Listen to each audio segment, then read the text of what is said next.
జై శ్రీరామ్, జై శ్రీరామ్. ఈ నిర్వహణ సమితి అధ్యక్షులు, సభాధ్యక్షులు పెద్దలు శంకర్ నారాయణ గుప్తా గారు, అదేవిధంగా మాతృమూర్తి డాక్టర్ హిమబిందు గారు, అదేవిధంగా ఇది వరకు మనకు మార్గదర్శనం చేసినటువంటి శ్రీ శ్రీ శ్రీ కరిబసవ రాజేంద్ర స్వామి గారికి పాదపద్మములకు నమస్కరిస్తూ ఈ కార్యక్రమ నిర్వహణలో పాల్గొన్నటువంటి పెద్దలు బ్రహ్మయ్య గారు, అదేవిధంగా కొలిమి రామాంజనేయులు గారు, పురందర్ గారు, అందరికీ పేరు పేరున హిందూ బంధువులందరికీ నమస్కరిస్తూ ఈరోజు మనము గుంతకల్లు పట్టణంలో ఈ బస్తీలో రాష్ట్రీయ స్వయం సేవక సంఘం యొక్క శత జయంతి ఉత్సవాలను జరుపుకుంటున్నాం. మీకు అందరికి కూడా శుభాకాంక్షలు. ఎందుకంటే రాష్ట్రీయ స్వయం సేవక సంఘం ప్రారంభ సందర్భంలో దీన్ని ప్రారంభించినప్పుడు చాలా తక్కువ మందితోనే వారు ప్రారంభించారు. ఎందుకంటే స్వాతంత్రోద్యమం పూర్తిగా ఉధృత స్థాయిలో జరుగుతున్న సందర్భంలో ఈ దేశంలో స్వాతంత్రం ఎలా పోగొట్టుకున్నది, ఒకవేళ స్వాతంత్రం తీసుకొచ్చినప్పటికీ కూడా స్వాతంత్రం నిలిచే ఉంటుందా అన్న ఆలోచనతో వారు కేవలం 5 మంది పిల్లలతోనే ఈ ఉద్యమాన్ని ప్రారంభించారు. కాబట్టి గడిచిన 100 సంవత్సరాల్లో రాష్ట్రీయ స్వయం సేవక సంఘం ఈ సమాజం పట్ల, హిందువుల పట్ల, ఈ దేశ పురోభివృద్ధి పట్ల, సాంస్కృతిక పూర్వవైభవం కోసం కృషి చేస్తున్న సందర్భంలో మనము రాష్ట్రీయ స్వయం సేవక సంఘం యొక్క జయంతి ఉత్సవాలను, శత జయంతి, శతాబ్ది ఉత్సవాలను మనం ప్రజలే జరుపుకుంటున్నారు, సమాజమే జరుపుకుంటుంది. కాబట్టి ఈ సమ్మేళనానికి కూడా అన్ని బస్తీల్లో జరుగుతున్నాయి. జిల్లా అంతా, దేశవ్యాప్తంగా, రాష్ట్రంలో, విదేశాల్లో కూడా ఈ కార్యక్రమాలు జరుగుతున్నాయి. చాలా మందికి ఒక సందేహం ఉంటుంది, రాష్ట్రీయ స్వయం సేవక సంఘం ఏమైనా స్వాతంత్రోద్యమంలో పాల్గొనిందా అని. ఈ ప్రశ్నలు చాలా విస్తృత స్థాయిలో సోషల్ మీడియాలో జరుగుతుంటాయి. వారందరికీ కూడా చక్కని సమాధానం. జాతిపిత మహాత్మా గాంధీ గారు ఆ రోజు ఒక సంస్థను ఏర్పాటు చేశారు. దానిలో అందరూ ఉంటారు. ఎట్లా అంటే ఈరోజు కుల సంఘాలు ఉన్నప్పటికీ కూడా రాజకీయ పార్టీలో సభ్యత్వం ఏ విధంగా ఉందో ఆ విధంగానే ఆ రోజు దేశంలోని అన్ని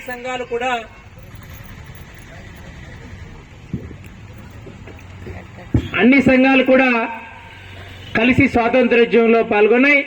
అలాగనే డాక్టర్ జీ గారు కూడా ఇప్పటి మహారాష్ట్ర, మధ్యప్రదేశ్ సంబంధించినటువంటి ముంబై ప్రెసిడెన్సీకి సంబంధించి ఆ ప్రాంతంలో మధ్యప్రదేశ్కి సంబంధించినది కాంగ్రెస్ పార్టీకి రాష్ట్ర కార్యదర్శిగా కూడా పనిచేశారు. వారు జైల్లో వెళ్లారు.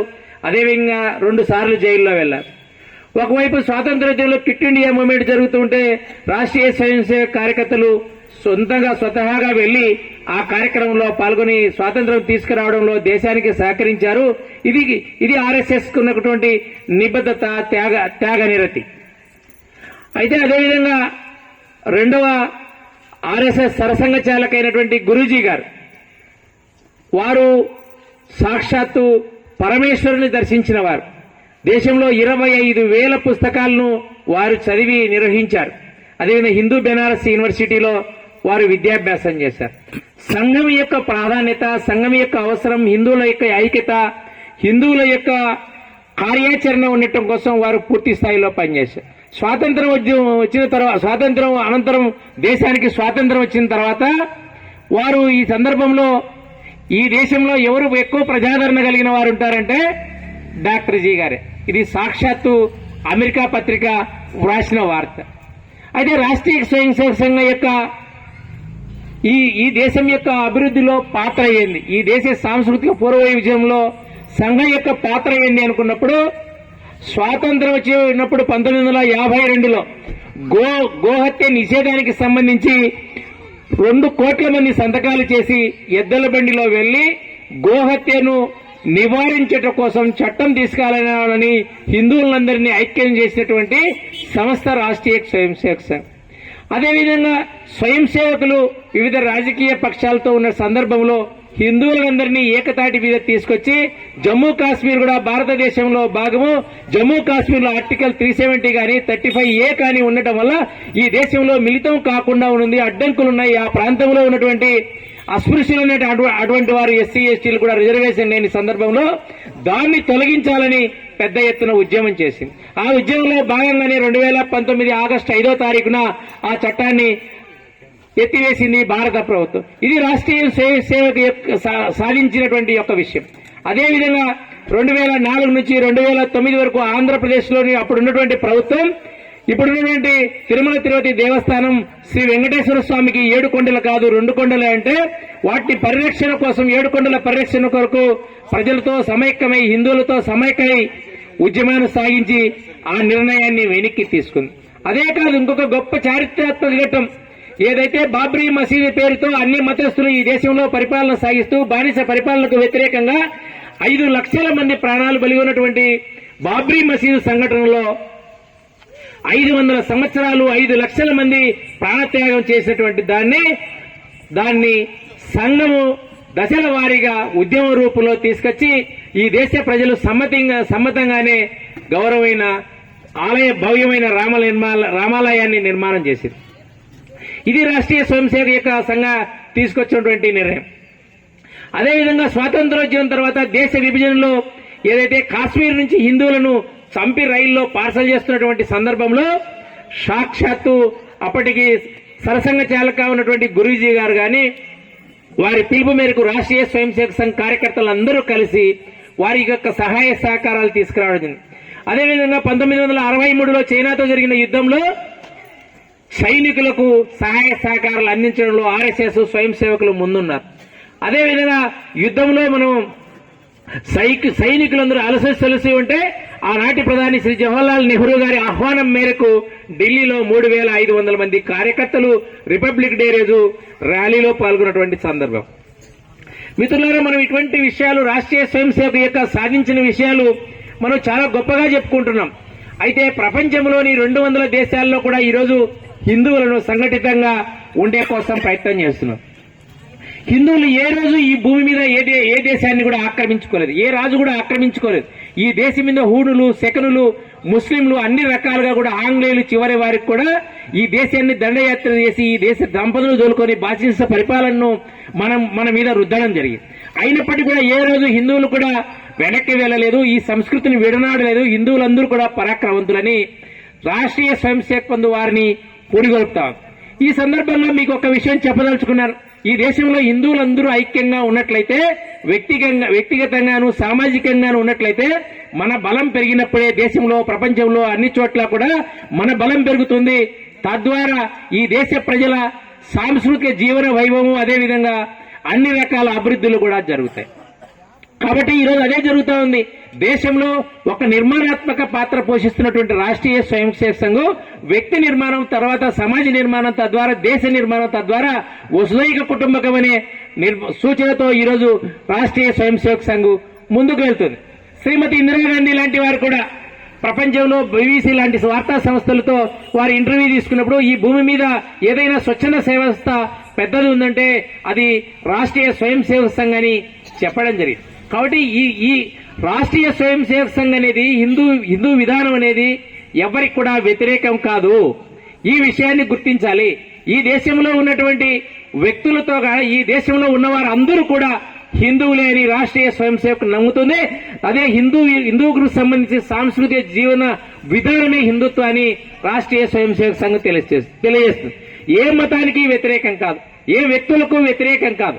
హిందువుల యొక్క సమైక్యతోనే ఐక్యతతోనే దేశ నిర్మాణం జరుగుతుందని రాష్ట్రీయ స్వయం సేవక సంఘం నమ్ముతుంది, దాన్ని పాటిస్తుంది. ఈరోజు 6,50,000 గ్రామాలుంటే భారతదేశంలో 2 లక్షల గ్రామాల్లో ఇటువంటి కార్యక్రమాలు జరుగుతున్నాయి. 20 లక్షలకు పైగా సేవా కార్యక్రమాలు జరుగుతుంది. కాబట్టి 100 సంవత్సరాలైన సందర్భంగా రాష్ట్రీయ స్వయం సేవక సంఘం ఈ దేశంలోని హిందువులందరూ కూడా వ్యక్తిగతంగా పాటించినప్పుడు మాత్రమే అన్ని రకాల విషయాలను కూడా మనము సంఘటితంగా సాధించుకోవచ్చు. ఇదివరకు పెద్దలు చెప్పినట్లు లవ్ జిహాద్ కానీ వ్యక్తుల యొక్క ఆచరణ అలవాట్లలో కానీ మనం ఒక ఆచరణను పాటించవచ్చును. పెద్దలు బ్రహ్మయ్య గారు కూడా చెప్పారు. రాష్ట్రీయ స్వయం సేవక సంఘం 100 సంవత్సరాలు పూర్తయిన సందర్భంగా ఈ దేశ ప్రజలందరూ కూడా మనము తెలుసుకోవాల్సిన విషయాలు మనం పాటించవలసిన విషయాల మీద వారు చెప్పమన్నారు. రాష్ట్రీయ స్వయం సేవక సంఘం మనందరికీ కూడా ఒక జ్ఞానోదయమైన మనం పాటించవలసిన విషయాల్లో 5 విషయాలను మన ముందుంచింది. ఒకటి, పర్యావరణ పరిరక్షణ. పర్యావరణ పరిరక్షణ అంటే ఏదో మున్సిపాలిటీ శుభ్రం చేస్తుంది, స్వచ్ఛ భారత్ చేస్తుంది, అక్కడి నుంచి నిధులు వస్తాయి, వాటినే ఖర్చు పెడుతుంటారు అని చేస్తూ ఉంటాం. ఎక్కడైతే మనం ఈరోజు ఈ ఊర్లో గుంతకల్లు పట్టణంలో ఎవరు చెత్త వేస్తున్నారు? వేరే వాళ్ళు ఎవరు వేయటం లేదు, మనమే వేస్తున్నాం. కాబట్టి ఆ జబ్బులు కూడా మనకే వస్తాయి దగ్గరలోనే, కాబట్టి వేరే వాళ్ళకు కూడా వెళ్ళవు. కాబట్టి మనం అందరం కూడా పెళ్లిళ్లలో కానీ మనం సంస్థలలో వాడేటప్పుడు కానీ ఒక్కసారి వాడి పారేసే గ్లాసులను వాడకూడదు. ఇది మనం అందరం కూడా ప్రతిజ్ఞగా తీసుకోవాలి. అదేవిధంగా నీటిని పొదుపుగా వాడాలి. మన ఇంటికి బంధువులు గాని అతిథులు గాని వచ్చినప్పుడు గ్లాసు నిండా నీళ్లు వేసి ఇవ్వకోకుండా గ్లాసు చెంబు పక్కన పెడితే వారు కావలసినన్ని నీళ్లు వేసుకొని మిగతాటి వృధా చేయరు. ఒకవేళ మనం గ్లాసు నిండా నీళ్లు వేసినట్లయితే ఈ దేశంలోని 145 కోట్ల మంది ప్రజలు ప్రతిరోజు ఒక గ్లాసు నీళ్లు పారేస్తే మిలియన్ గ్యాలన్ల నీళ్లు పారి ప్రవహిస్తాయి, వృధా అవుతాయి. కాబట్టి ప్రకృతిని సంరక్షించవలసిన బాధ్యత హిందువులది. హిందువులు జరుపుకునే ప్రతి పండగ ప్రకృతితోనే కలిసి ఉంటుంది. హిందువులు ప్రకృతి ఆరాధనతో ఆధారంగానే జీవనాన్ని కొనసాగిస్తారు. సంక్రాంతి పండగ వచ్చినా కూడా రైతులకు పంటలన్నీ వస్తాయి, వాటికి చేసుకుంటాము. అదేవిధంగా హిందువులు ఉగాది జరుపుకుంటే ఉగాది పచ్చడి చేస్తాం. కాబట్టి మిగతా అన్ని మతస్థులు ఏవైతే అబ్రహం మతములని అనుకుంటామో మనం 3 మతాలు, ఏది క్రిస్టియన్స్, ముస్లింస్, ఇంకొకరెవరికెవరో తెలుసా మీకు? యూదులు, ఇజ్రాయెల్. వీళ్ళు ముగ్గురు కూడా ఒకటే సంబంధమైన ఒకటే ప్రాంతంలో పుట్టినటువంటి మతాలు. ఇది వరకు మనకు చెప్పినటువంటి వారు ప్రకృతి ఆరాధనగా లేరు. ప్రకృతిని ఎంజాయ్ చేయొచ్చు, ప్రకృతిని కాపాడవలసిన అవసరం లేదు. దేవుడు మనకు వీటిని ఎంజాయ్ చేయాలని ఇచ్చారు. కాబట్టి మనం ఏప చెట్టు దగ్గర నుంచి ప్రతి చెట్టు వరకు కూడా మనం ఆరాధన చేస్తాం, వాటిని పూజిస్తే క్రమం చేస్తాం. ఇంకా రెండవది సామాజిక సమరసత. అంటే అదృష్టమో దురదృష్టమో ఈ దేశంలో అంటరానితనము, కుల వివక్షత, సామాజిక సమరసత కొనసాగుతుంది. దీనికి అందరూ కూడా బాధ్యులే, దండనీయులే, ప్రతి ఒక్కరు కూడా. ఇది సమాజం మనతో పాటే వస్తా ఉంది. మనమందరం ఇంటి లోపలే కులం గడప దాటితే హిందువులం. కాబట్టి హిందువులందరూ కూడా ఈ విషయాన్ని విడనాడాలి. ఎక్కడైతే నీరు తాగే చోట కానీ, శ్మశానంలో కానీ, గుడిలో కానీ ఈ 3 అంశాల్లో సామాజిక సమరసత పాటించాలా. వాటి మధ్య తేడా లేదన్న విషయాన్ని కూడా మనం అందరం గ్రహించాలా. వీటిని మనం ముందుకు తీసుకెళ్లాలి. అందుకనే స్వామి వివేకానంద గారు ఒక మాట అన్నారు. వారు ఎవరైతే ఈ మతం నుంచి పరాయి మతంలోకి మారతారో మనకు ఒక శత్రువు తయారైనట్లే. కాబట్టి మనమైతే సామాజిక సమరసత పాటించినప్పుడు మన సోదరులు వేరే మతంలోకి వెళ్తారు. కాబట్టి మనమే కారణమవుతాం, మనం ఒక కొత్త శత్రువుని దేశంలో తయారు చేసిన వారమైతే అని స్వామి వివేకానంద గారు అన్నారు. అదేవిధంగా రాష్ట్రీయ స్వయం సేవక సంఘం సరసంఘచాలకు 3వ సరసంఘచాల గారు ఇలా అన్నారు. వారు ఏమన్నారంటే, ఈ దేశంలో కులము, అంటరానితనం తప్పు కాదు, ఇంకా మరి ఏది తప్పు కాదని బాలాసాహెబ్ దేవరస్ గారు అన్నారు. కాబట్టి అంటరానితనాన్ని, మిగతా గుడిలో విషయాన్ని కూడా మనము వాటిని పక్కన పెట్టే విషయం, మనము అందరం కూడా హిందువులు సమైక్యంగా ఉండాలన్న విషయాన్ని వారు గట్టిగా నొక్కి చెప్పారు. అదేవిధంగా పౌర విధులు, రాజ్యాంగంలో ఉన్నటువంటి విధులు పాటించటం, దేశంలో ఉన్నటువంటి అధికారులకు సహకరించడం, చట్టాలు గౌరవించటం. 3 వ్యక్తులు మోటార్ సైకిల్లో వెళ్తూ ఉంటారు. ఒక వ్యక్తి తాగి రోడ్డు మీద పడిపోయి ఉంటాడు. ఇంకొక వ్యక్తి వచ్చి అతన్ని లేపే పని చేస్తాడు. అయితే లేపే వ్యక్తికి లైసెన్స్ కూడా ఉండదు. లేపడం అనేది మంచి పనే, కాదనం, అది జాతీయ శీలం. అయితే ఈ మంచి తాగి కింద అన్నాడు చూడండి, ఇతనికి వ్యక్తిగత శీలం లేదు. జాతీయ శీలము, వ్యక్తిగత శీలము ఉన్నప్పుడు మాత్రమే దేశ పౌరులు అనుకున్నది సాధిస్తారు, అభివృద్ధి సాధిస్తారు. కాబట్టి పౌరులందరూ కూడా వ్యక్తిగత విషయంలోనూ జాతీయ శీలం విషయంలోనూ కూడా గట్టిగా పాటించాలి. ఈ దేశంలోని చట్టాలను గౌరవించాలి, ప్రభుత్వాన్ని గౌరవించాలని రాష్ట్రీయ స్వయం సేవక్ సంఘ్ చెప్తుంది. అదేవిధంగా ఇంకొక విషయం, ఏదైతే పర్యావరణం మనం చెప్పుకున్నాం, అదేవిధంగా నాగరిక శిష్టాచారం చెప్పుకున్నాం, సామాజిక సమరసత చెప్పుకున్నాం, అదేవిధంగా స్వావలంబన అంటే ఏంది? దేశంలో మనం తయారు చేసుకున్నటువంటి వస్తువులనే కాదు. ఎప్పుడో ఏం చెప్తుంటారు కొంతమంది, బ్రిటిష్ వాళ్ళు ఒక పెద్ద కట్టడం కట్టారు, ఇది 100 సంవత్సరాల నుంచి ఉందని. మరి హంపీలో పెద్ద గుడి కట్టారు, మరి ఆంజనేయ స్వామి గుడి కట్టారు, మనకు లేదా అంత శక్తి? స్వాభిమానం ఉండాలి. ఎప్పుడు బ్రిటిష్ వాళ్ళు బాగా పనిచేశారు, వాళ్ళు బాగా పనిచేశారు, వీళ్ళు బాగా పనిచేశారు, అవన్నీ కూడా బానిస పరిపాలనకు చిహ్నాలే. ఇది వరకు మన పూర్వీకులు, మన పెద్దలందరూ కూడా బానిస పరిపాలనకు వ్యతిరేకంగా పోరాడిన వారే. లక్షలాది మంది ప్రాణాలు కోల్పోయారు. వారు మనకాడికి తెలివిలో గాని, ఈ దేశ అభివృద్ధి చేయటంలో గాని వారు మనకు దిగదుడిపే. అయినప్పటికీ కూడా స్వాభిమానంతో మనం ఉండలేదు. కాబట్టి ఎంతసేపు ఇంగ్లీష్ వాళ్ళ పరిపాలన ఉంటుంది. ఈ దేశంలో ఎవరన్నా ఇంగ్లీష్ మాట్లాడితే ఈ దేశంలో ఇంగ్లీష్ వచ్చిందంటే బ్రిటిష్ వాళ్ళే అని చెప్తారు. ఎట్లా కరెక్ట్ అవుతుంది? కాబట్టి మనల్ని మనం కూడా ఆత్మరక్షణలో పడుకోకుండా మనం కూడా గొప్పవారమే. 1000 సంవత్సరాలప్పుడే కరెంటు లేనప్పుడు, ఏదైనా వీటి పరికరాలు లేని సందర్భంలో కూడా పెద్ద పెద్ద గుడులు కట్టారు. ఎట్లా కట్టారు? ఈ రోజు కూడా ఎవరు ఇన్ని రకాల పరికరాలు వచ్చినప్పటికీ కూడా వారు కట్టలేకున్నారు. అదేవిధంగా ఇంకొకటి, మనము నాగరిక శిష్టాచారం చెప్పుకున్నాము, అదేవిధంగా స్వాభిమానం చెప్పుకున్నాము, అదేవిధంగా పర్యావరణ పరిరక్షణ చెప్పుకున్నాం. ఇంకొకటి ఏంది బ్రహ్మయ్య గారు? కుటుంబ ప్రబోధం అంటే సోదరి డాక్టర్ గారు చెప్పారు. వారు చాలా మటుకు చెప్పారు. కుటుంబ ప్రబోధం అంటే ఈరోజు చిన్న కుటుంబమే చింతలేని కుటుంబం అని చెప్పుకున్నారు. ఇప్పుడు జపాన్ లాంటి దేశంలో అందరూ ముస్లిం వాళ్లే, యువకులు లేరు. యువకులు ఎక్కువగా ఉండేది భారతదేశంలో. ఈ దేశం యొక్క ఉత్పత్తి గాని, వినియోగం గాని పెరగాలంటే, భవిష్యత్తు నాయకత్వం కావాలంటే ఎక్కువ మందిని పిల్లలే కనాలి. ఒకరినే కంటున్నారు. ఈరోజు చెప్తుంటారు కదా, కంబైన్డ్ ఫ్యామిలీ ఉంటే మంచిదని. కంబైన్డ్ ఫ్యామిలీ వల్ల చాలా రకాల ఉపయోగాలు ఉంటాయి. ఇప్పుడు పిండి విషయానికి వెళ్ళాలి, ఇంట్లో పక్కింటి అన్న, పక్కింటి తమ్ముడు ఇద్దరు కలిసి పిండి విషయానికి గిన్నె తీసుకొని బండిలో వెళ్తారు. అదే ఒకరైతే ఒకరే వెళ్ళచ్చు. కాబట్టి కుటుంబంలోని కుటుంబ విలువలు, తల్లిదండ్రులకు వారిని చూసుకోవటం, సంరక్షించటం, బంధువులను చూసుకోవటం, తరతరాలుగా ఉన్నటువంటి మన బంధువులను అప్పుడప్పుడు కలుసుకోవడం, మనకు వంశవృక్షం ఉంటుంది, అదేవిధంగా గోత్రం ఉంటుంది, మనం హిందువులం కాబట్టి వాటన్నిటి విషయాలు కూడా మనం తెలుసుకొని కుటుంబం యొక్క విలువలను పాటించినప్పుడు మాత్రమే బాగుంటుంది. ఎందుకంటే ఈ మాతృభాష విషయంలో కానీ, అదేవిధంగా ఈరోజు సోదరి వీరంతా చెప్పారు లవ్ జిహాద్ గురించి. ఎట్లా?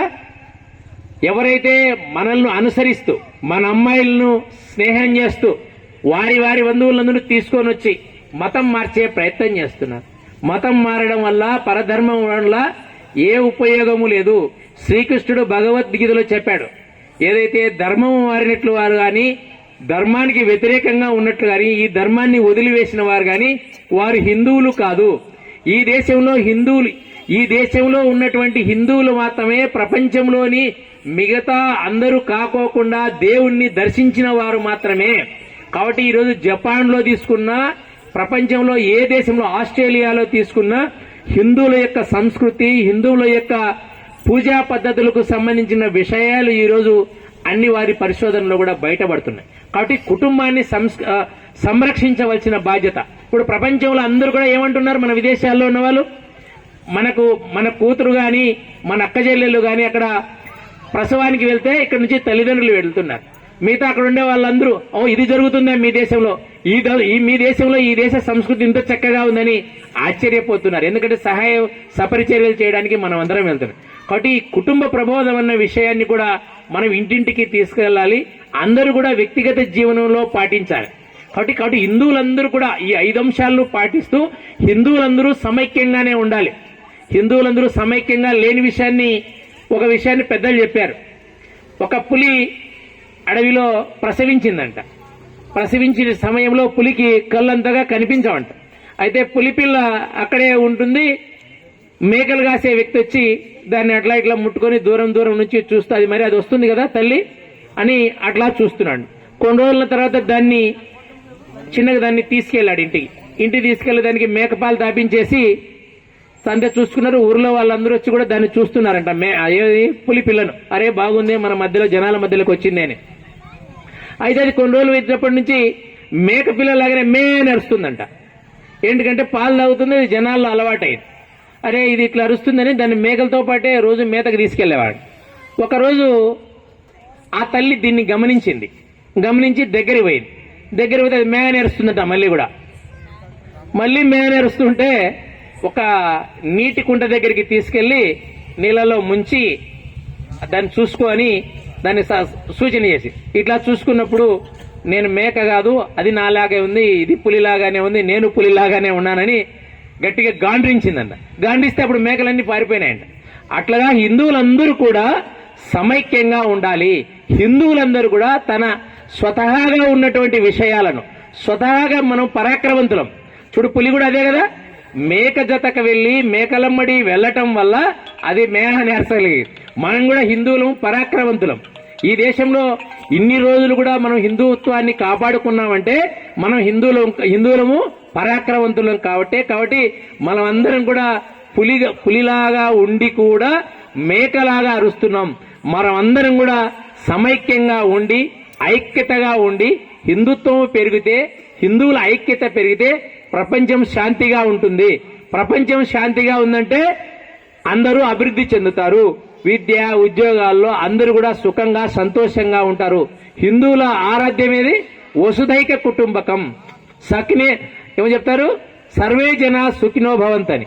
కాబట్టి హిందువులందరూ కూడా సమైక్యంగా ఉండాలని ఆకాంక్షిస్తూ ఇటువంటి చక్కటి కార్యక్రమాన్ని ఏర్పాటు చేసిన నిర్వహణ సమితికి ధన్యవాదాలు తెలియజేస్తూ జై శ్రీరామ్, జై శ్రీరామ్.